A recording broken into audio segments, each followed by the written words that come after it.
Buddy, welcome to another edition of the Bat Around. I'm your host, Paul Valley. Joining me for his every other week segment is Zach Moore from Pickdown Sports. Zach, good morning or good afternoon. How are you today? I'm good, man. How's it going for you? It's going. I had can you hear me okay? Am I coming through my Sound great. my mic? Okay, awesome. I am you can see a little bit dishevelment behind me. My daughter was kind of having a rough day with the babysitter while I was playing baseball this morning, and so I am shooting from home today, and my basement setup is not quite ready, but we are rolling anyway. How's your Sunday been aside from another offensive shutdown for the Orioles, losing 7-0 to the Tariq Skubal and the Tigers today? Can we just not play baseball on Sundays? Oh I think man, it's probably the best thing for everybody. oh my The Orioles goodness. don't like playing on Sundays It seems like the Orioles don't like playing on any days any day. recently. Since the last show that I did, which was 2 weeks ago with Glenn Clark, the Orioles are 4-8. They won their very first series of the season, taking 2-3 from Cleveland right after that show, and then they lost 2-3 to Cincinnati, including a 24-2 shellacking on Easter Sunday. Then they go to DC. They blow game one. They blow game two. They win game three. All of the games were close, and the Orioles only coming away. I think they were all one-run games, Yeah. and the Orioles only coming away with one victory there. And then they go out to Detroit. It was a really good pitching staff, a really good young team. And Detroit just takes it to the Orioles, sweeping them, including 7-0 today. Tariq Skubal going 7 innings, allowing no runs, no walks, 4 hits, and striking out 11. Just not a good performance No. for the Orioles. The last 3 games, their starters, and I'm counting Charlie Morton in this because Keegan Aiken is no longer a starter. Their starters have walked 14 the last 3 games. So even if they're not giving up a lot of hits, they've walked 14 batters Yeah. the last 3 games. That ain't going to get it. Dean Kramer only gave up 4 hits today, but he walked 4 and gave up 5 earned runs. He's now 2-4 with a 7.04 ERA today after today's outing. Charlie Morton. I mean, I've seen guys fall off, once they get older, a little bit older in the game. But man, his fall off. He had a 4.13, 4.19 ERA last year, Yeah. and A this year 2.54 against the AL. 0-6 with a 10.36 ERA after yesterday's performance. I mean, Keegan Aiken gave you 2 scoreless innings. Morton comes in and gives up 3 runs while only getting 1 out, and that before he even got out of the inning in the 3rd inning. Now, he settled it down a little bit, but still just an awful performance from Charlie Morton. Are the Orioles just going to keep hanging on to this guy, or do you have to cut ties at this point?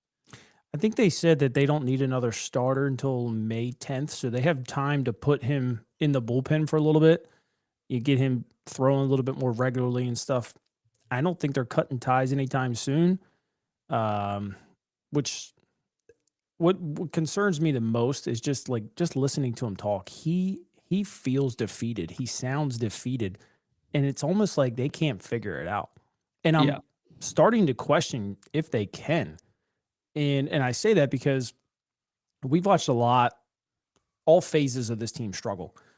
And then you hear something come out like, Sagano's Japanese coach texted him something, and that's when he started to pitch a little bit better. And then you hear that Matt Holliday called Jackson and said, "Hey, you're doing this," and he's hitting 313 since then. Like, are our guys not capable of picking up on this stuff? Like, are they not capable of even fixing Charlie Morton? I don't even know what to say at this point. I mean, you look at it, and they look like walking zombies out Yeah. there. They look like they're not playing with any fire. They look like they're not having fun. As soon as they give up a run in the first inning, the team just looks defeated. Right. I mean, Sagano goes out there and gives up 2 home runs in his last start in the first inning, gives up 3 runs, ends up going 7 innings, allowed nothing after that first inning, and they still couldn't win that ball game. They end up tying that game up 3-3. They pull Sagano. They bring in Gregory Soto, and he immediately gives up a run. And they end up losing that ball game 4-3. Or was that Perez? I think it was Soto. It was, because I think game 2 was Perez. I think, or maybe I can't remember which game it was. I think they had back-to-back quality starts from Sagano, so it may have been game one that it was Perez. No, that was in Detroit. Game one in Detroit. It was 3-3. It was yesterday. That was yesterday. Yeah, They all bleed together, man. they They do. all bleed together. They're just playing so terribly. Their worst baseball in 4 years. You look at the fact that they're now 10-17. I thought they were 10-18. I mean, they probably will be after tomorrow's game playing the New York Yankees, who just beat the hell out of the Blue Jays today, 11-2. We'll get into that a little bit later, but this team is just they're dead on arrival for Yeah. all these games. I mean, what have they lost now? On that road trip they went 1-5. One Mhm. and 5 on that road trip. They in front of their home crowd on Easter Sunday. Your family gets tickets for the game on Easter Sunday. Let's go to the ballpark and enjoy, our really good baseball team. You go out there, they're not really good, and they lose 24-2.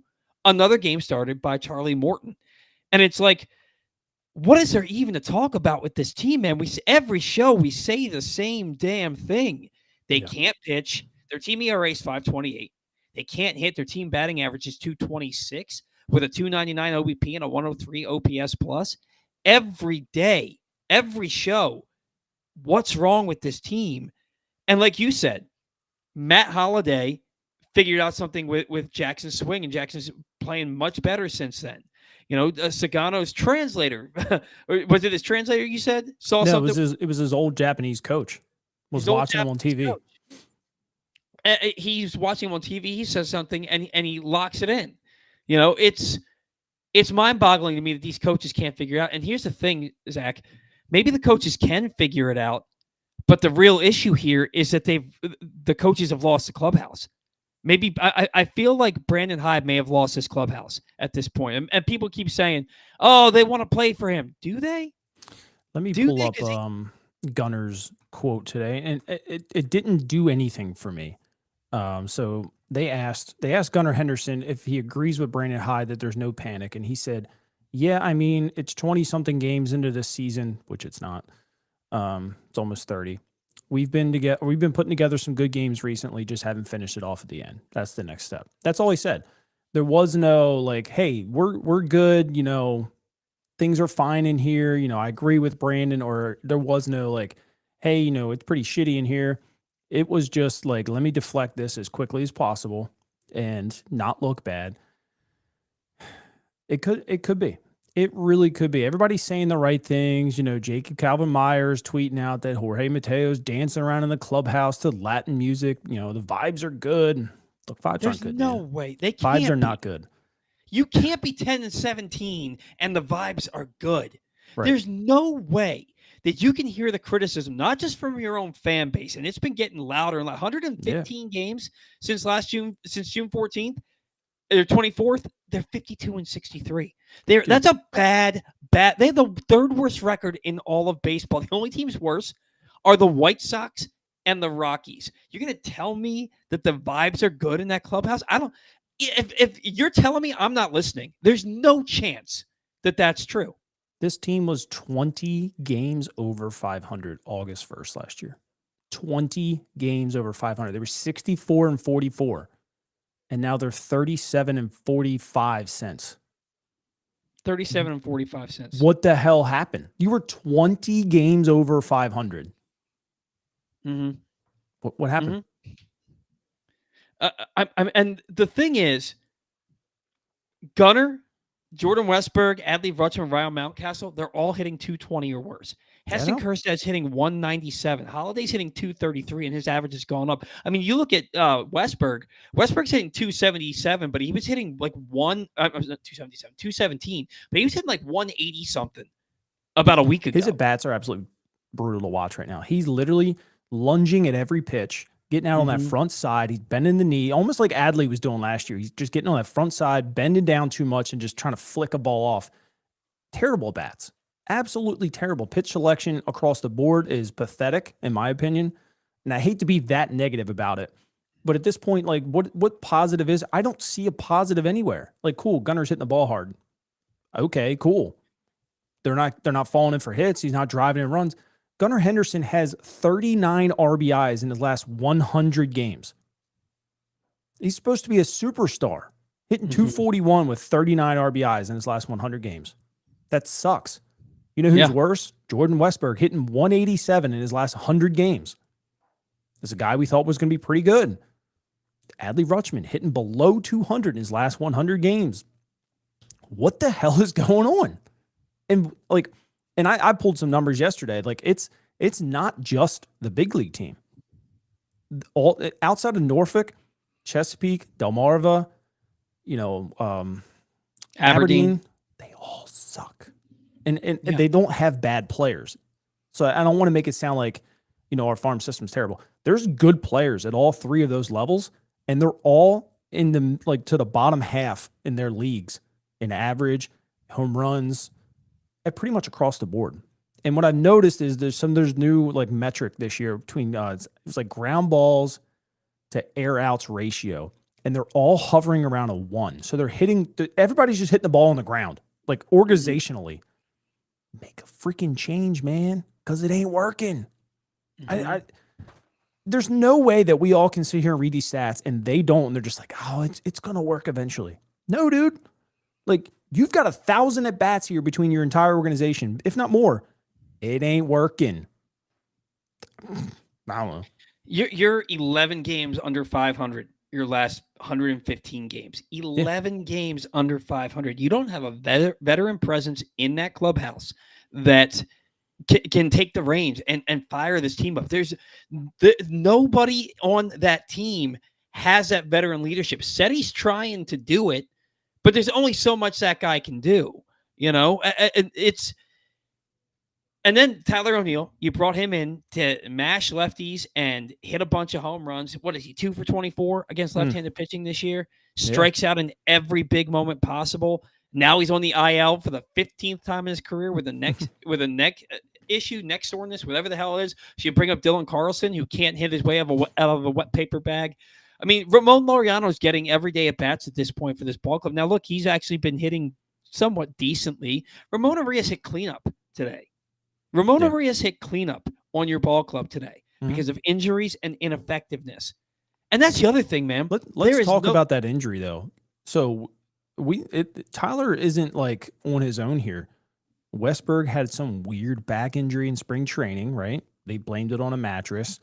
Now he's got some kind of little hamstring issue. I forget who else it was, but had a little back stiffness and stuff like that. And then Westberg again, they said, oh, he's dealing with upper bot. What are you doing?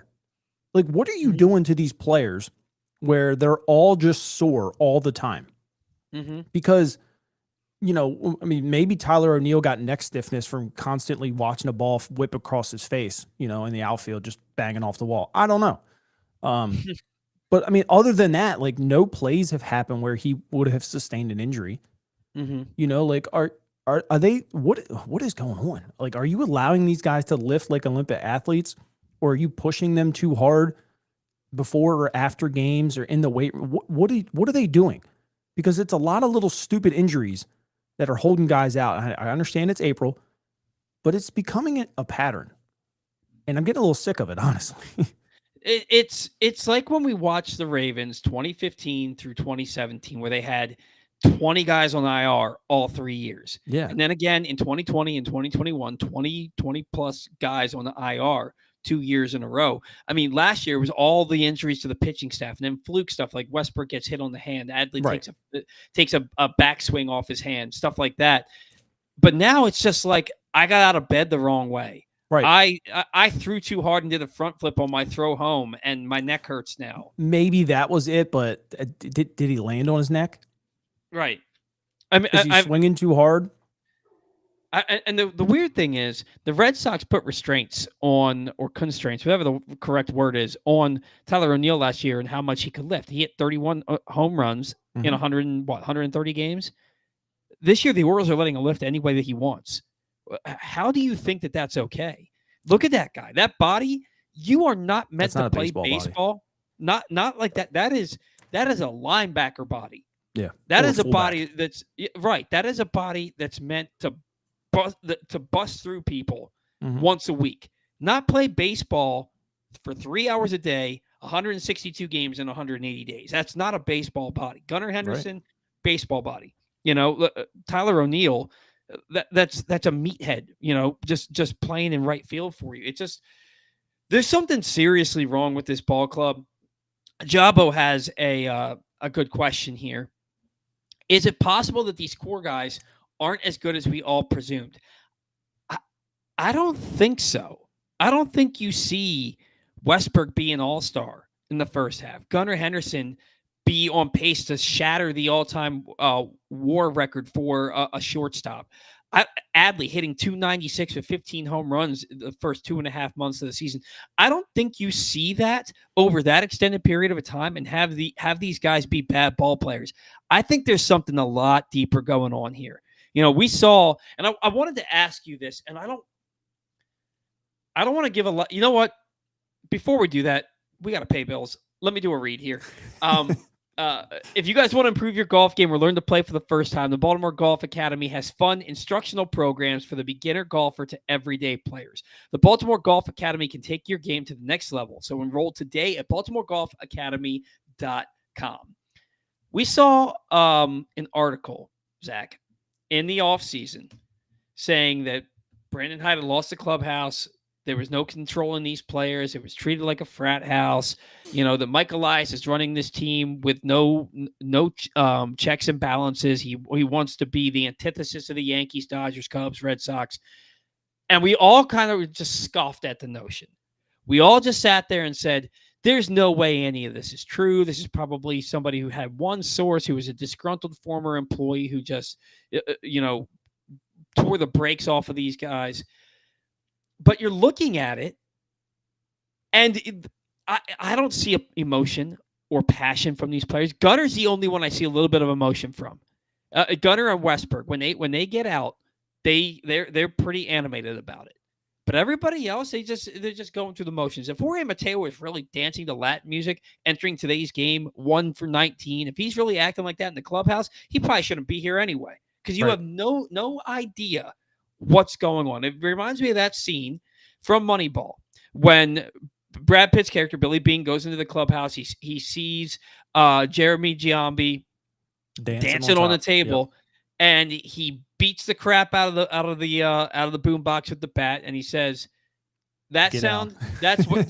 That's what losing sounds like." Yeah. Right. And if the vibes are still great, then what the hell is going on? I don't think the vibes are great. I don't think they are. There's no way. There's now no listen, way. But this isn't meant any kind of way, but like Latin guys like loud music. So when you come in there, and look, they're happy guys all the time. They're gonna sing, they're gonna dance and stuff, and there's nothing wrong with that, right? So, but don't just go in there and then see that and be like, oh, vibes are good. No, like they're happy all the time, all the time. They're not gonna mope around. It's just not who they are. So don't spread false information. Now, if Gunnar Henderson was in there and playing air guitar with him or something like that to kind of stay loose, vibes are good. Vibes are good in my opinion. It's just it's too hard to just come in there and say, oh, cool, 2 guys are playing the air guitar and playing really loud music and shooting pool and vibes are great. I'm sorry. It's in their DNA to just be happy 94% of the time. It's a hard thing to gauge. And I think it's a disservice to the fans. I'm not calling anybody out, but just don't tell us vibes are good, because they're not. They're really not. Something, like you said, is really deep going on. Well, and then maybe this is me just getting pissed off, but I'm listening to the radio today, coming back. I played a doubleheader this morning. My body's killing me. I'm too old to do that anymore. I'm coming home from my game today, and I hear on the broadcast, one of the broadcasters, I won't say his name, Jorge Mateo gets his second hit of the game. And the broadcaster goes, Jorge Mateo is a big league player. And if you look at it, when the Orioles offense is at his best, it's when he's really contributing and blah, blah, blah, blah, blah.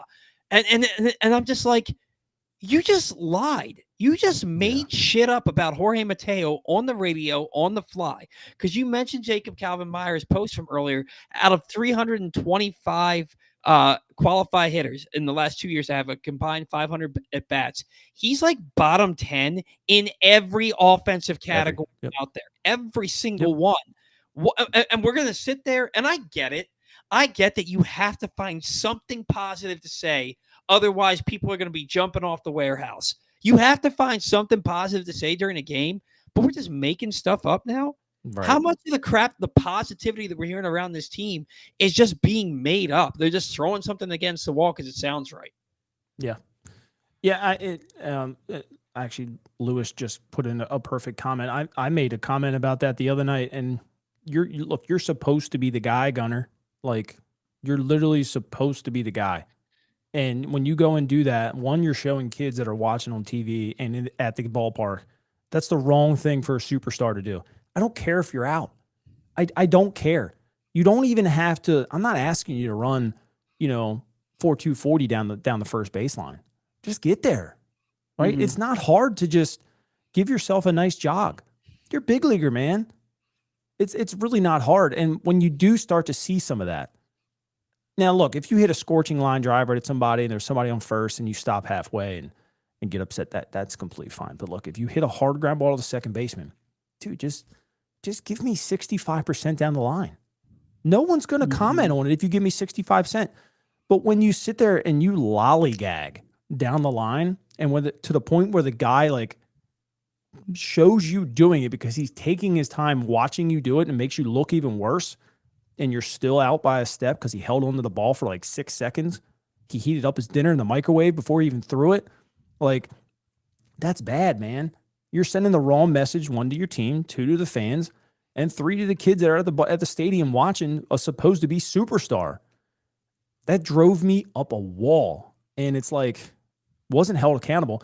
Look, Ronald Acuna just got in trouble for that because he made that comment about his manager not benching one of their teammates who did the same thing. I think it was Kelnick when he hit a ball off the wall and got thrown out at second. Acuna did that in 19 and got benched. I would have not cared if Gunnar Henderson got benched after that. I understand it was early in the game. Send a message. Like that's part of your job as a manager. If you want to kind of get some of the clubhouse back, if there's an issue, we don't 100% know, that would have been a perfect time. Might have lost the entire team afterwards too. I have no idea, but I mean, that kind of stuff can't fly when you're under a microscope because everything else is going wrong. Just my opinion on it, though. I mean, I saw something on my phone. A notification came across that Brandon Hyde was basically saying that the players need to, like the bad calls by the umpires and getting rung up on. And the Orioles are the team that gets hurt the most by poor umpiring. It's been shown that they get hurt more than the other team by poor umpiring. We all see Brandon it. Hyde saying that they need to stand up for themselves. We do. Why doesn't Brandon Hyde need to stick up for his players? Paying the fine when he gets ejected. And I know you said that before. It's like $20,000 if he gets ejected, right? And Berlin Sports wants to know: is it as simple as these guys just do not want to play for Brandon Hyde anymore? I don't know if anything is simple anymore. Mainly because it's hard to put your finger on because we're being fed one thing that might not be true. We don't know. And look, there's been plenty of us trying to find something, trying to find an answer to what happened.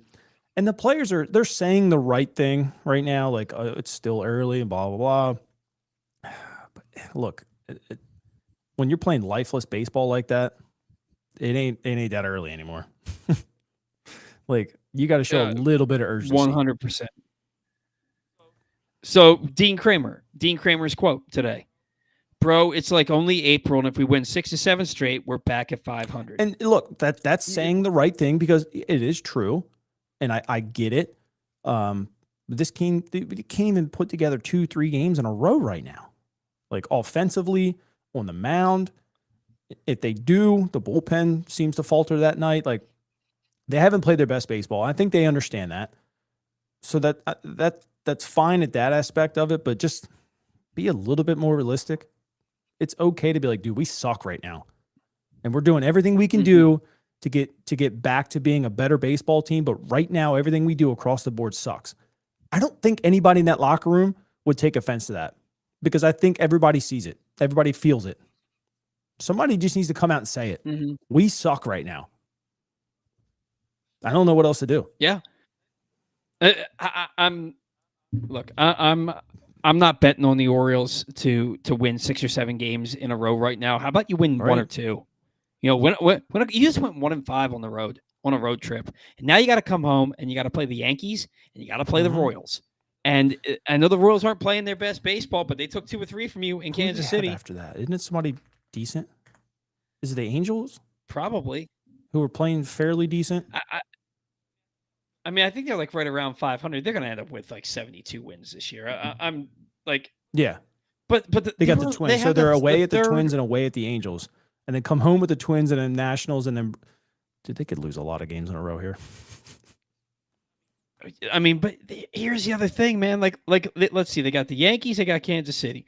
Then Road on the road, they play yeah. Minnesota, L.A., Minnesota, Washington, Milwaukee, and then they have 4 with Boston. But then they play St. Louis and the White Sox. St. Louis is They very could good lose a right lot of now. games.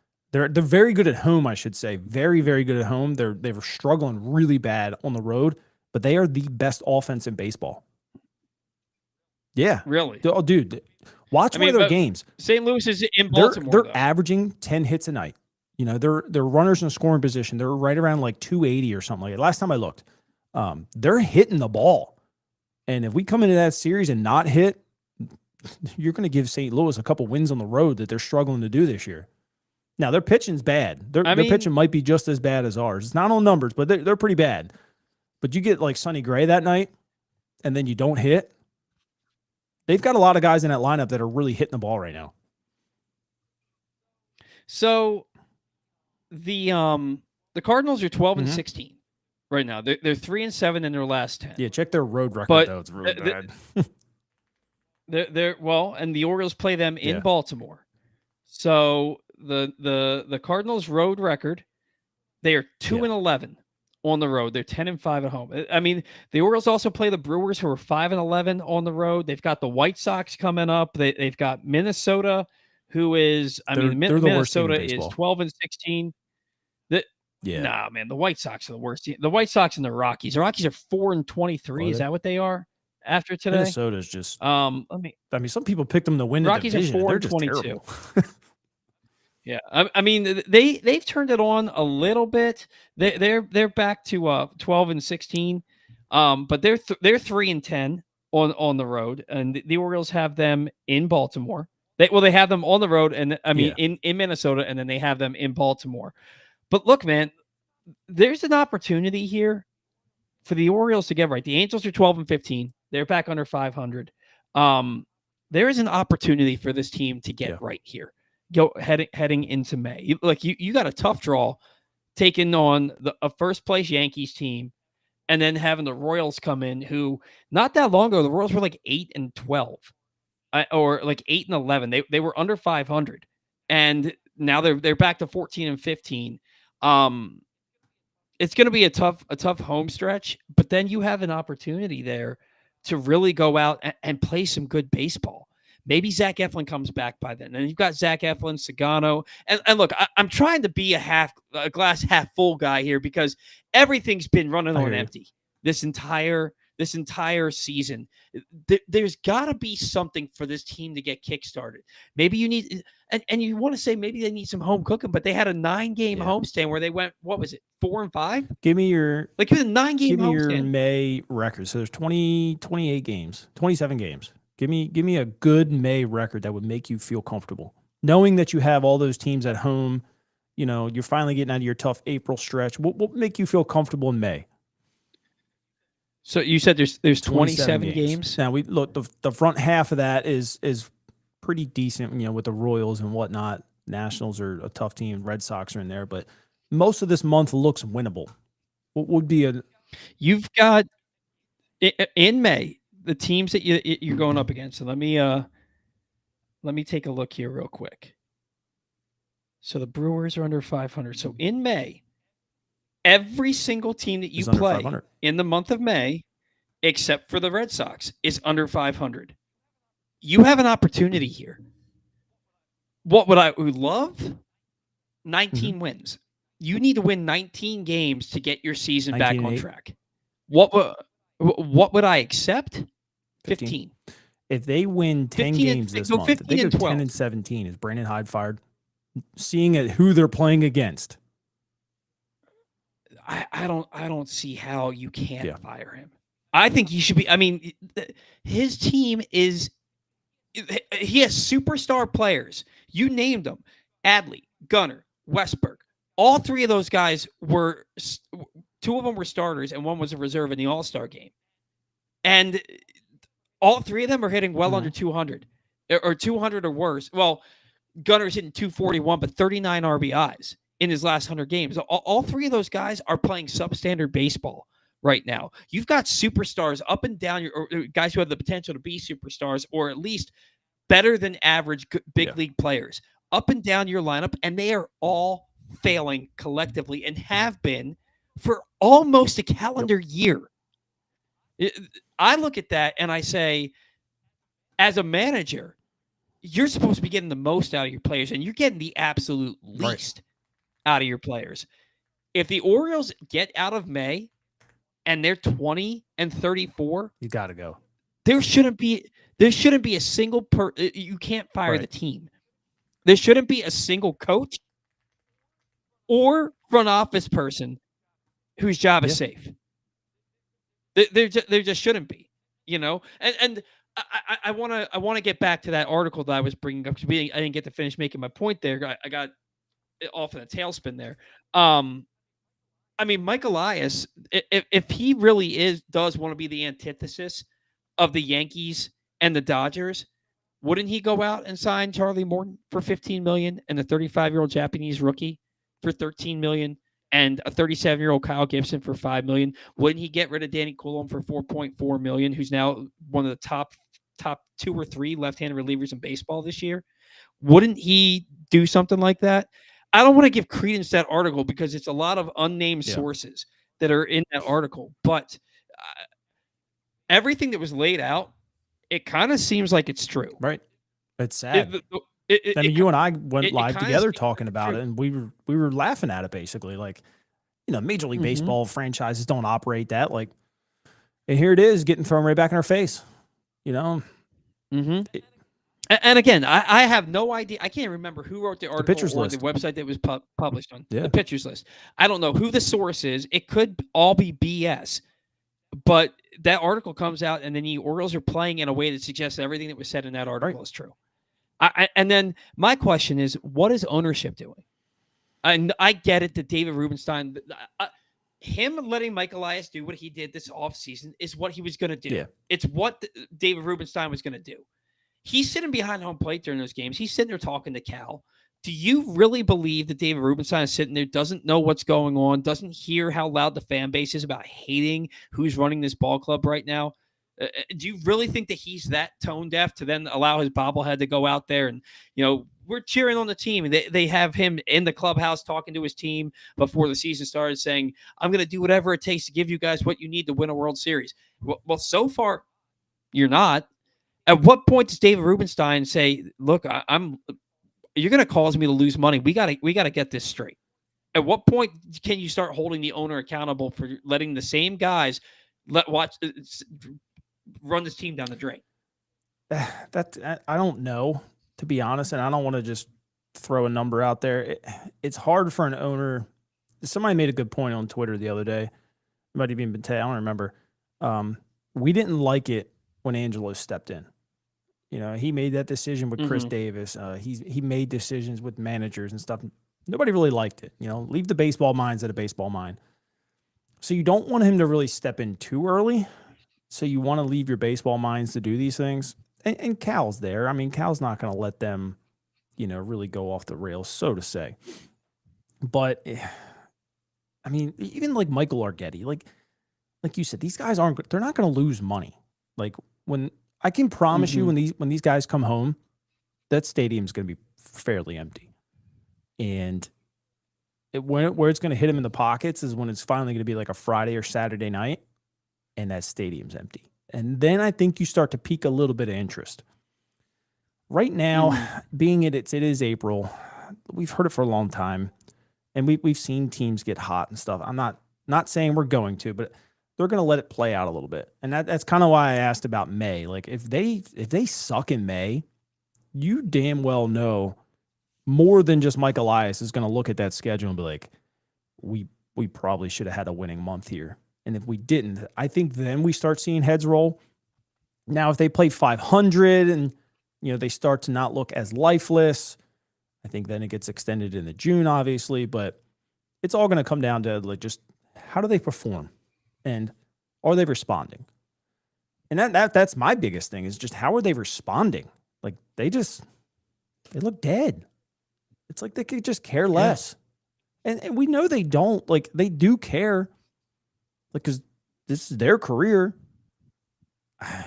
But it's when things start spiraling, man, it's hard to collectively get it together. This has been the longest first month of a season that I've ever experienced. Some people have already checked out. I'm trying not to. I can't bring myself to not watch the ball games, right? Like I can't bring myself to do it. But the other day, the game came on, and instead of sitting down to watch it immediately, I took my dog and my daughter for a walk. I took them for a 20, 25-minute walk. I came in. The Orioles were already down 3-0. And I was like, all right. And then I went to Lowe's. And I got some stuff for the house. And I came home and checked back in, and it's 3-0 still. But, it's 3-1, and they're kind of chipping away. But, I mean, this team has – I'm pretty sure they have less than 10 hits in every game except for, like, one in the last 3 weeks. They don't hit, and they hit the ball hard as hell. They have one of the highest team exit velocities in all of baseball. I couldn't find anything before the show started on their BABIP, but maybe you can find something on that. Quick. They've got to have one of the worst BABIPs in all of baseball for how hard they hit the ball. I mean, it's line drives and ground balls at 103 miles an hour. Right, ranked 27th, 262. Yeah, on batting average on balls in play. Can you find as quickly what their team exit velocity is? Because it's up there. Gunnar is in like the 99th percentile in exit velocity, and he's hitting 207 or 220. It might take me a minute, but while you're doing that, I want to remind everybody that today's show is brought to you by Help My Gambling Problem. If you or a loved one has a gambling problem, call 1-800-GAMBLER or visit helpmygamblingproblem.org for free confidential services. That's Help My Gambling Problem, or call helpmygamblingproblem.org or 1-800-GAMBLER for free confidential services. I just know, and like I look at Jackson Holliday, and I looked at his Baseball Savant page, and his whiff rate is in like the 70th percentile. His chase rate is in the 94th percentile, which is really, really good. He's getting really screwed still on these umpires. These umpires are not doing him any favors, but he's also just not doing a lot of damage on fastballs. He's just not, and neither is Heston Kjerstad can't hit velocity. Yeah, they said right that. now. If it's 95 plus to Heston Kjerstad, he's not touching it, which is kind of like, it's mind-boggling to me. That these guys are the first and the second pick in the draft in their respective drafts, and they can't hit a fastball? What's that about? Exit velocities is kind of weird. So they're currently ranked 4th at 90.4, but dead last is 88.1. So it's not that big of a difference. And then the leader is 91, which is Boston and New York. And then the Mets are they're tied with the Mets at 90.4. So exit velo is a little bit different, but they are one of the worst sluggings in baseball. And expected batting average, they're at 337, which is bottom half of the league. Expected batting average is 337? Done wrong. They're middle. They're about average, 337. 357 is the Yankees leading, and 311 is... For expected batting average? Yeah. Really? That's a high expected batting average for a team, I feel. Well, what is XBA? 337? What is XBA? Expected batting average. Yeah. I mean, that's high. Yeah. That just tells me that so many guys are just hitting into hard outs. They're second in baseball in batting average minus expected batting average. They're second at a negative .34. So That's only insanity. St. Louis is Uh, higher. Their batting average is higher than they're expecting. St. Louis, Cincinnati, and New York. So if they're negative point, how Negative much? .34. Negative 0.34, which means this team should be hitting Yeah. 260 as a ball club. They should be hitting Little 260 as a ball unlucky. club And I think instead of we can 226. all confidently say that they've hit some balls hard, but again, it's on the ground. Like you can't do anything when you're hitting the ball on the ground. So ground ball rate, where are they at here? They're 22nd, which I don't really understand why that makes any sense. 39% on the ground. The Nationals in Milwaukee are hitting the ball 50% on the ground. But they're also fourth highest fly ball rate. So what was it? Line drive? Yeah, they're dead last in baseball in line drive rate. So they're either hitting it in the air or they're hitting it on the ground. They can't hit line drives. But yeah, to your point, they're the best team in baseball. Hard hit percentage is 35.5%. So they're hitting it hard. And I get that. Like sometimes you tell guys, I mean, you play ball, don't change that swing when you hit it hard. I get it. I mean, eventually, hopefully they start to fall. But when you're just hitting hard ground balls, they're pretty freaking easy to field in major leagues. Like figure that out. Figure that out a little bit.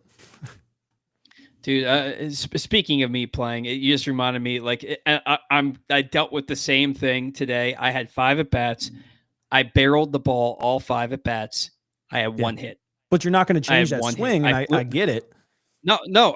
I smashed, and we were also facing a headwind that was blowing directly in from left field, and I smashed a couple of baseballs today, and I got one double out of it. The other ones were balls that got held up and got caught. But I mean, like, so like I get it that you can barrel up a ball and you can have a good impact, a great swing, and end up with nothing.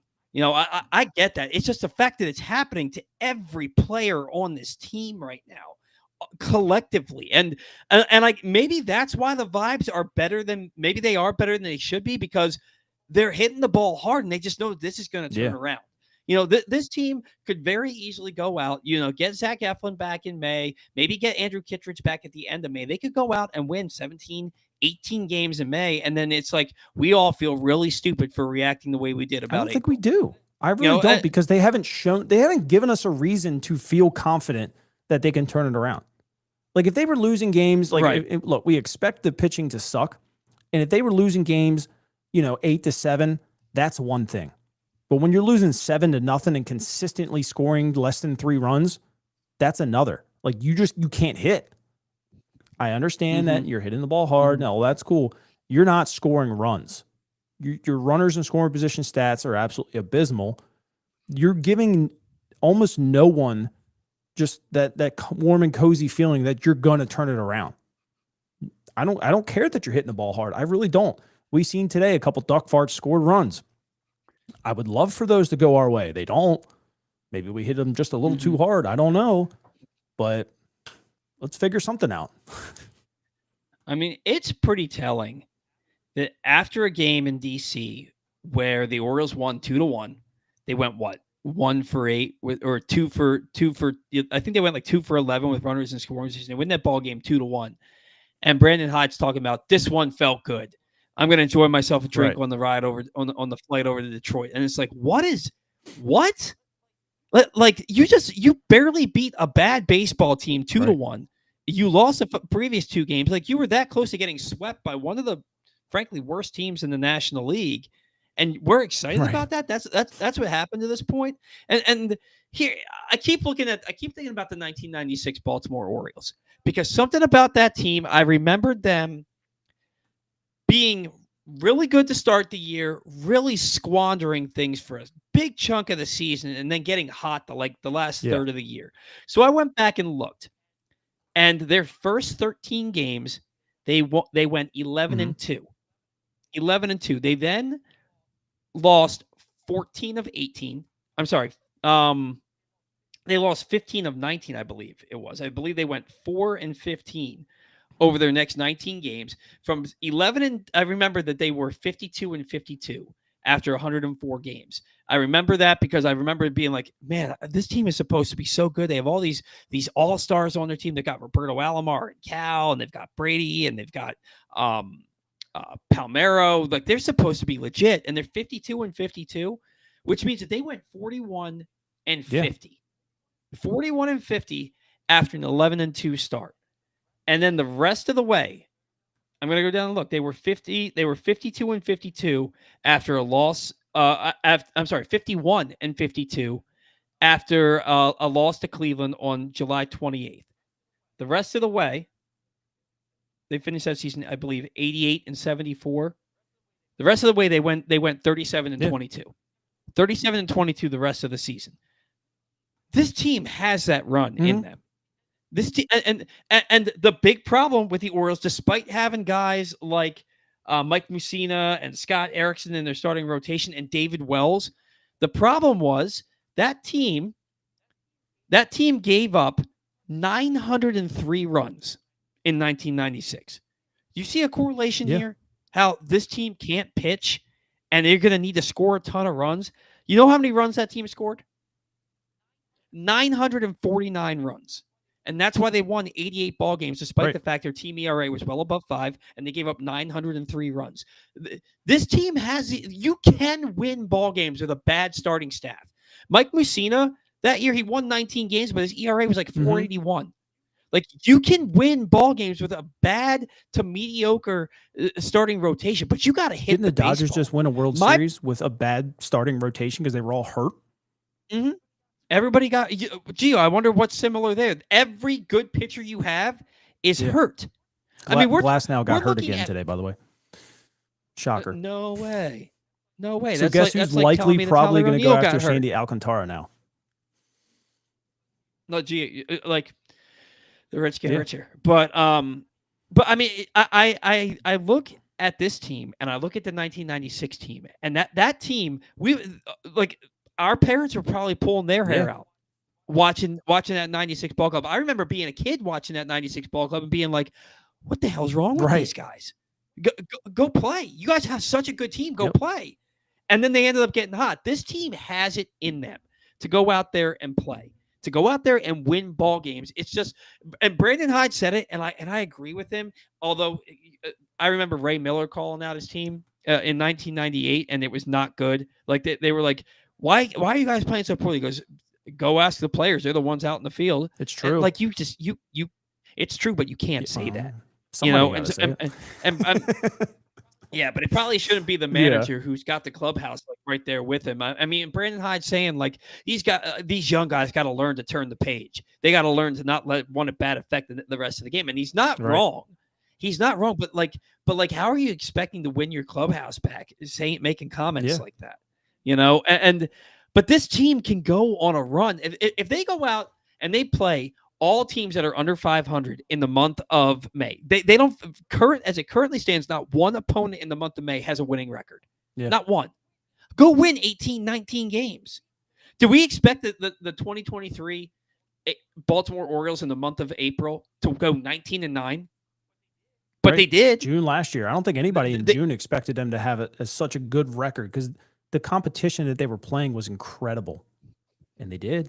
Mm-hmm. They found a way. Yeah, they went out. They had 3 consecutive series against the Braves, Phillies, and Yankees, and they won all 3 of those series, despite the fact that Kyle Price got hurt in the Phillies series, John Means got hurt in the Cardinals series, Dean Kramer missed 6 weeks, Grayson Rodriguez missed 3 or 4 weeks at the beginning of the year. Like you had these injuries. And you still managed to go out there and win a ton of ball games. It's in there. And you're not going to tell me that Gunnar Henderson can't hit, that Jordan Westburg can't hit. These guys can go out there and just get some of these 107 mile-an-hour line drives right at the right fielder are going to find a gap. They're going to get down the line. They're going to start maybe getting over their head, or, we'll say like 15 degrees a different way. That'll be a double or a triple now. So the positive signs are there. It's just got to freaking start happening. And look, Kramer, a couple of those runs, two of those runs came in after Kramer left the ball game. He had gone 5 2/3, allowed 3 runs, and then two came in after he left the ball game. Povich shoved the other night. Sagano looks like a legitimate big league pitcher. You get Zach Eflin back, and then you've got Eflin and Sagano and Povich, and maybe Kramer is starting to turn a corner there a little bit. Brandon Young struck out 6 guys the other day. Yeah. Now, granted, he had 5 walks, and we're looking at 4 2/3 innings, a 3-run ball, and 95 pitches, and we're like, let him finish the inning. He's throwing well. I mean, that's not throwing well, but it's better than what we've seen. Yeah. He's battling, right? And he's going out there, and at least he's playing with some kind of passion to try and win you a ball game. All it takes is a couple of balls to start falling. A couple of good starts in a row, and then the next guy's like, well, I'm not going to be the one to ruin this. And you got to get Charlie Morton out of this rotation. Yeah. I'm sorry. He's not going anywhere anytime soon because you're paying him $15 million this year, and you're not going to pay him $15 million to play for somebody else, right? That's not the Oriole way, but you've got to give your team a chance. And Zach, how important is it in order to give your team a chance to consistently have the same lineup? It's pretty important. I mean, you've got repetition. It's just repetition. But and in April, I get it. You want to see like maybe who's hot or who's some of the stuff they're working on. I get it to that extent. You just don't need to do it all in the same lineup at the same time because they're right-handed hitters. Like, no, the thing with baseball is you sprinkle that in. You got to give your team a chance. There's no reason that Sanchez has to catch against left-handed starter. He doesn't have to catch. Adley should be, and this is what I don't understand. Adley catches less and less every year. Like, if that's the case, why wouldn't you have gone and gotten a very good backup catcher this offseason? There was a couple of them out there. Danny Jansen would have been a pretty decent little pickup. Hishigawa or whatever like that. Like, he got, what, $8 million, not $10 million? The same money that you gave Gary Sanchez, you could have gave a pretty decent, good hitter and defensive catcher. Like, I don't know. Some of the questions are weird. Gary Sanchez, to me, when they signed him, I was like, I hate this signing. Too. I absolutely hated it because Gary Sanchez hasn't hit his weight since 2018.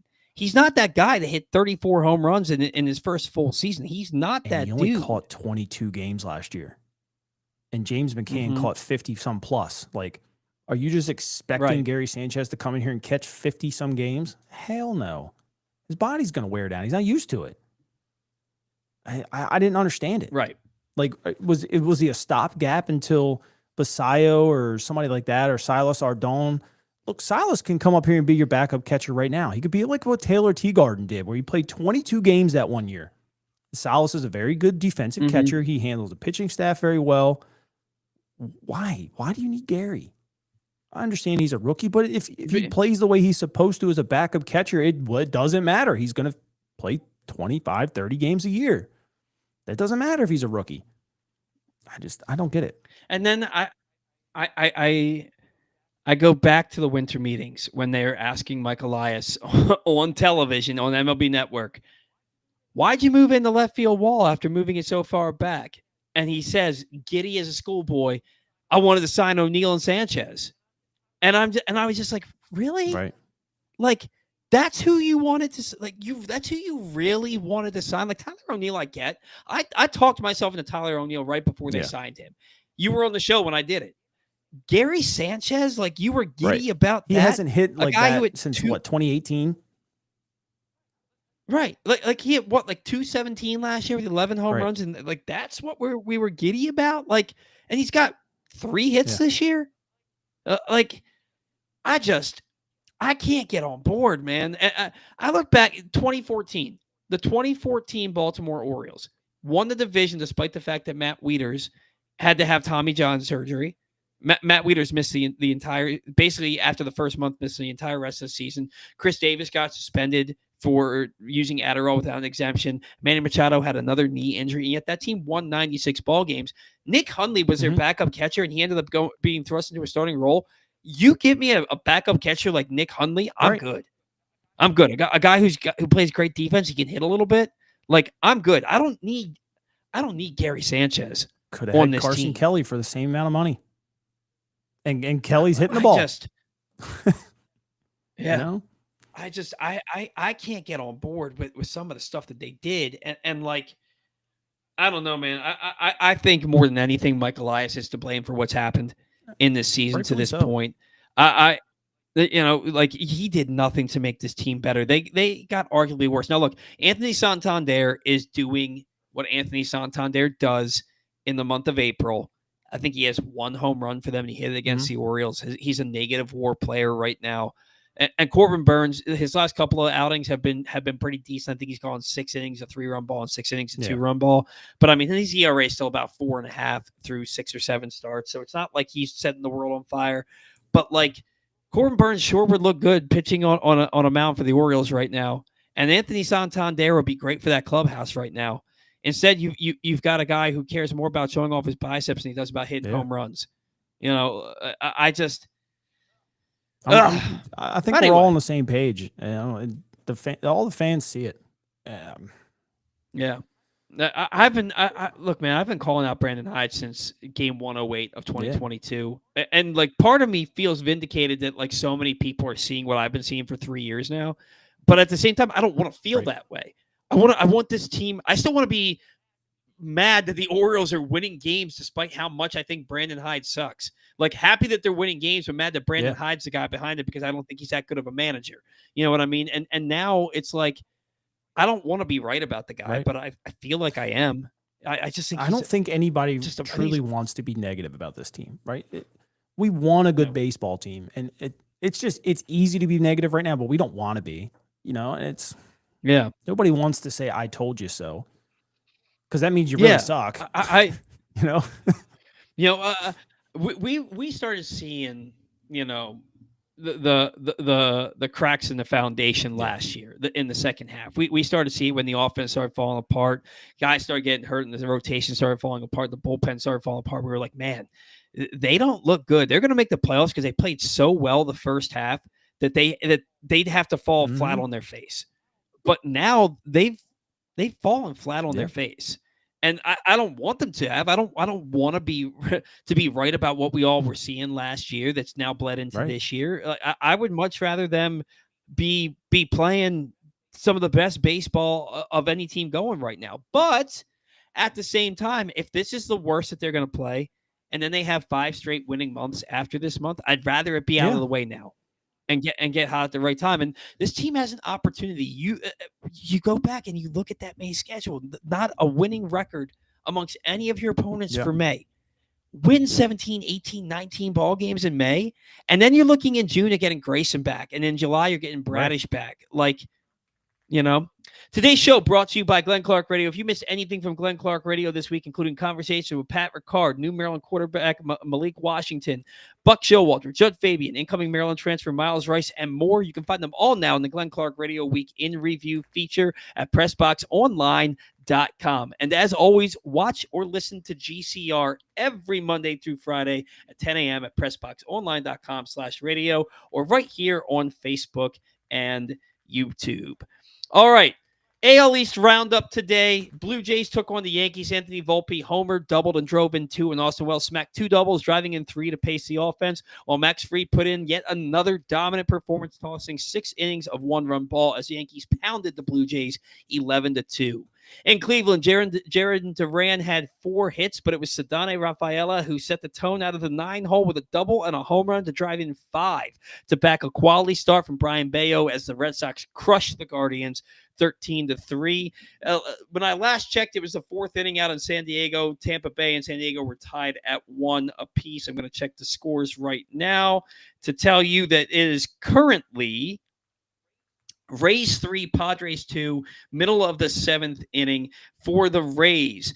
Simpson out. I don't know who the hell Simpson is playing center field for the Rays, but Oh, he's 2 Chandler for 3 Simpson. with You don't know about him? Dude, he had like Mm-mm. 118 stolen bases last year. Oh, well, Chandler Simpson is 2 for 3 with a couple of knocks and a walk today, and he has a stolen base, his 3rd of the season today. And Brandon Lau out of the 2-hole 2 for 4 with an RBI. Littell 5 innings pitched, 5 hits, 2 runs, 1 walk, 1 K. For the Padres, um, Bogarts has a hit. Tatis has a hit. Machado over 1 with an RBI, though. And Jose Iglesias, another former Mm-hmm. Oriole, 1 for 2 with an RBI. He's hitting 281 on the season, though, a 687 OPS. And Vasquez, 4 and 2/3 innings, 5 hits, 3 runs, 2 walks, a K, and a home run allowed. If that, I don't think that game's going to go final before we're done here because we're wrapping things up. But a lot of big scores, and then the Tampa Bay and San Diego a game out there in San Diego.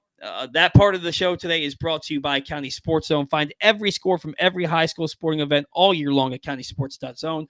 Proudly sponsored by your local Toyota dealer and buyatoyota.com. All right, Zach, we do this thing on the show called Take the Rake.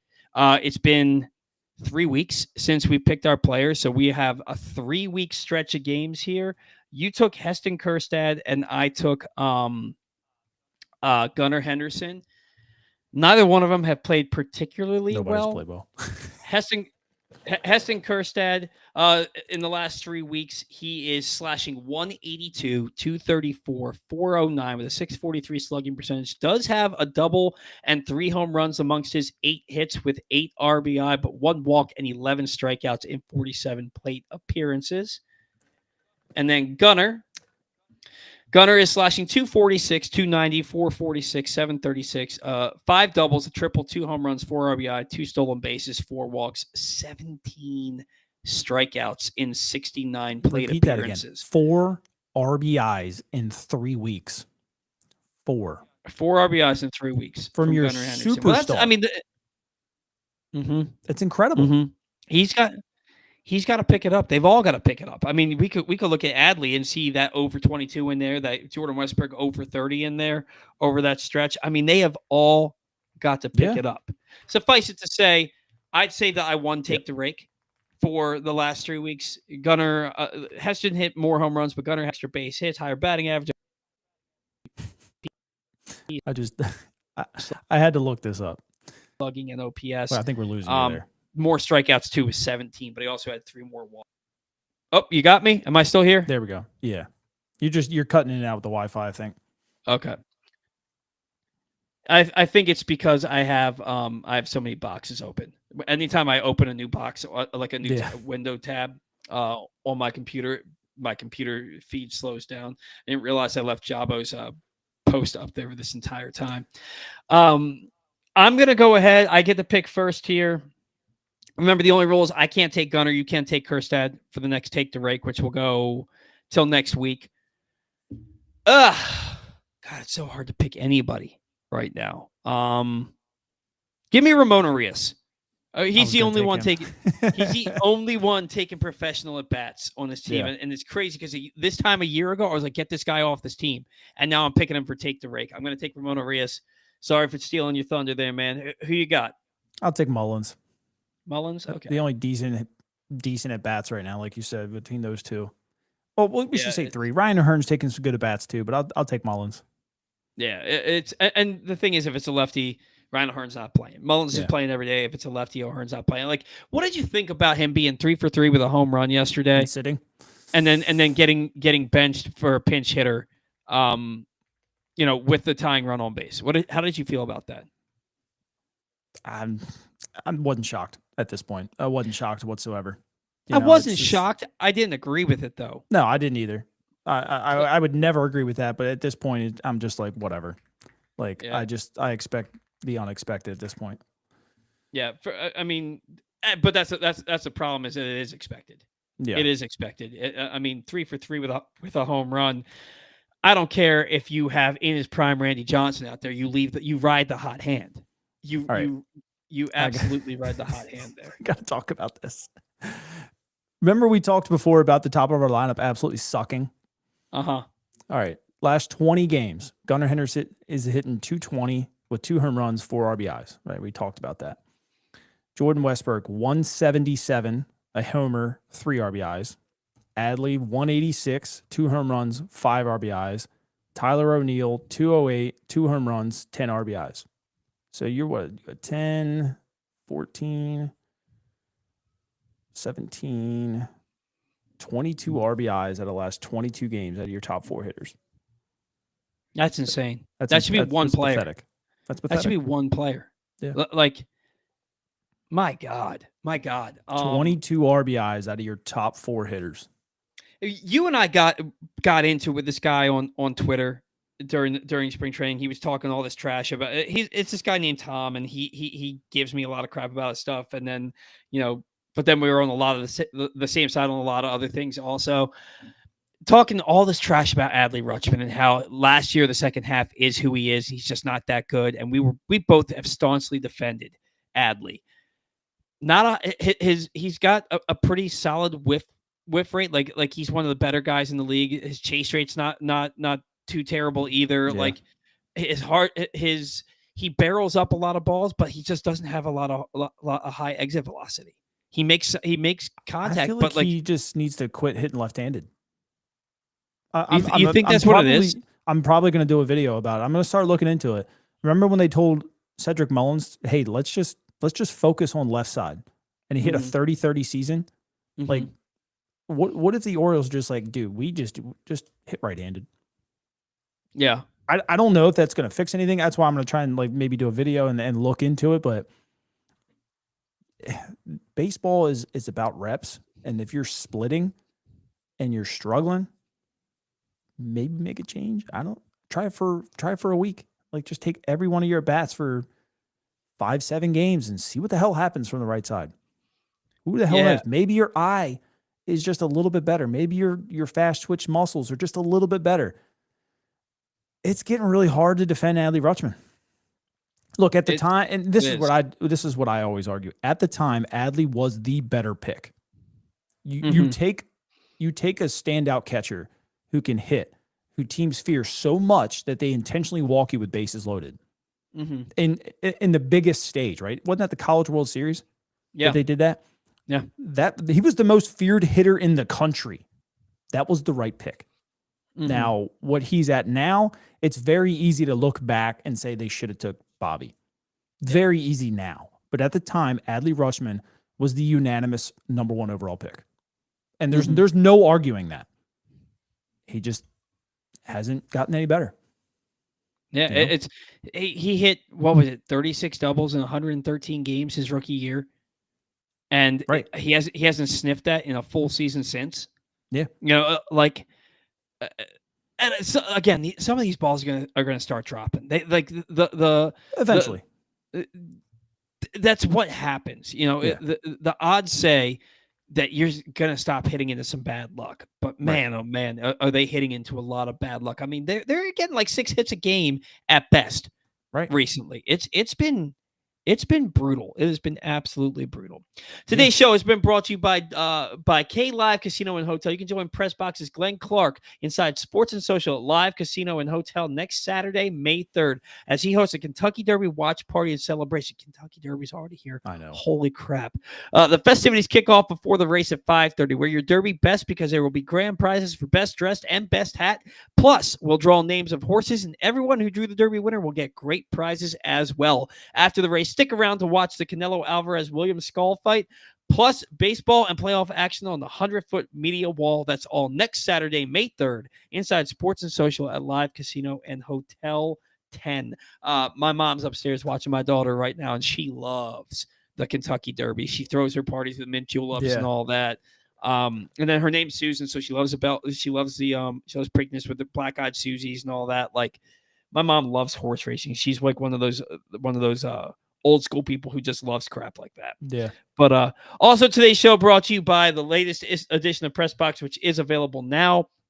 On the cover, Luke Jackson looks at the long road back from Tommy John surgery for Orioles closer Felix Bautista, Kyle Bradish, and Tyler Wells. Also inside, learn about new Maryland basketball coach Buzz Williams from the players that have played for him and much more. You can find the new issue all throughout the region, including at 60 Royal Farm stores, and you can read it all at PressBoxOnline.com. Zach, just a couple minutes. A couple more minutes. Is that cool with you? Do a couple more? 3-4 more minutes. 3-4 more minutes. I just want to go over a couple of more comments here. Daniel Pitts, he says, I feel like this team is going to celebrate when Hyde is fired, and we will hear a lot of stories when we don't know because he is still the manager.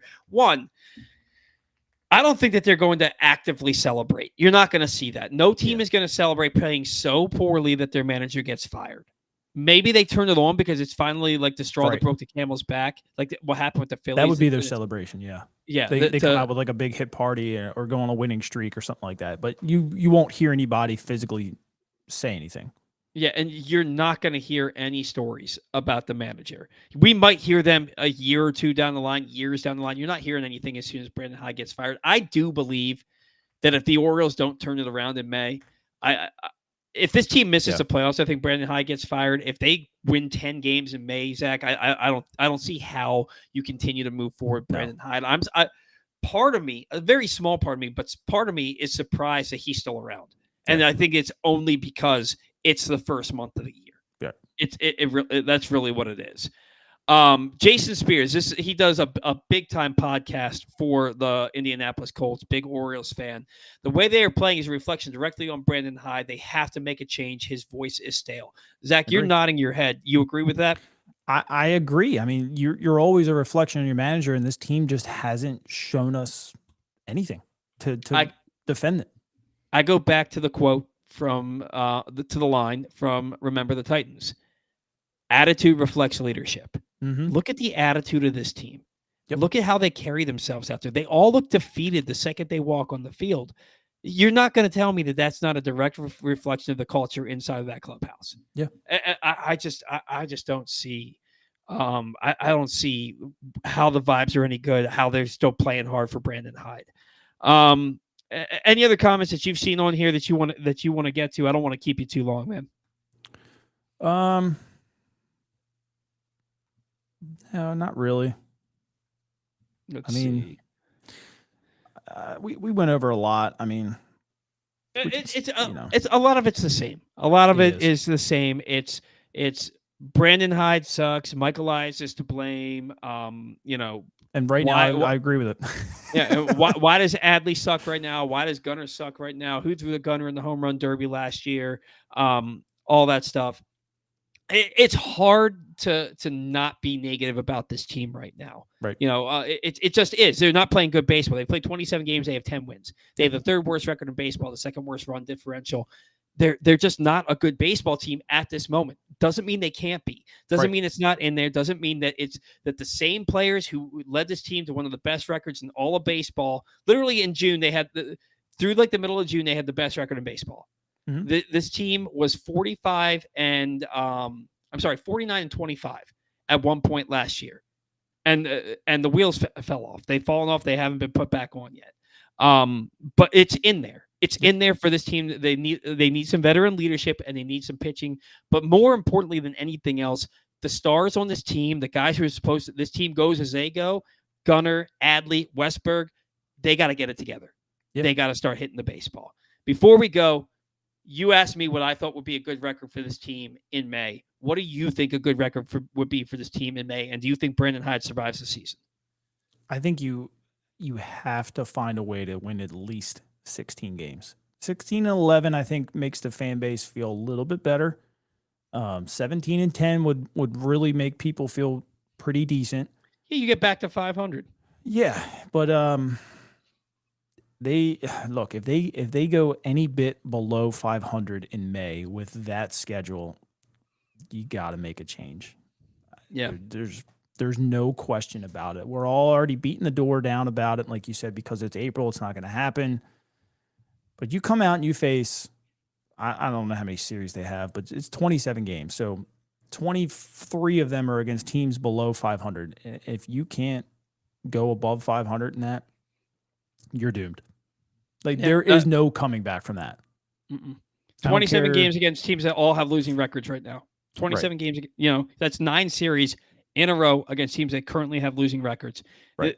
You've got to go have a winning month for May. And I'm not talking 14 and 13. Like you said, 16 and 10 at a minimum. You've got to go 16 and 11 at a minimum. You have to. Yeah. They get you one game under 500, going into another tough stretch, but then it starts to get warmer. Ball starts flying a little bit more. We'll see.